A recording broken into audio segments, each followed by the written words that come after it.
Service in Springfield has issued a severe thunderstorm warning for northwestern Webster County, Dallas County, southeastern Polk County, until 8 p.m. Central Standard Time.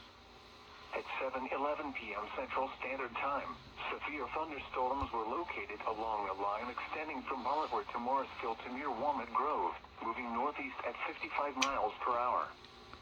Expected hazards include 70 miles per hour wind gusts and quarter-size hail. This is a radar-indicated threat.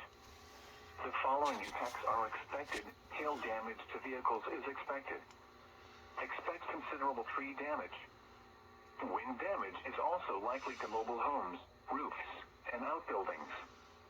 Locations impacted include Bolivar, Bennett Springs State Park, Buffalo, Pleasant Hope, Morrisville, Halfway, Bennett Springs, Lewisburg, Windyville, Elkland, Brighton, Leadwin, March, Pumpkin Center, Olive, Foos, Goodson, Plaid, Long Lane, Charity.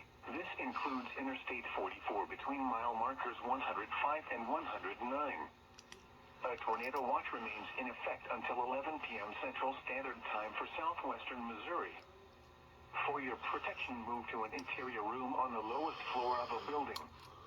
A tornado watch remains in effect until 11 p.m. Central Standard Time for southwestern Missouri. Repeating, a severe thunderstorm warning has been issued until 8 p.m. Central Standard Time for the following counties in Missouri: Dallas, Polk, and Webster.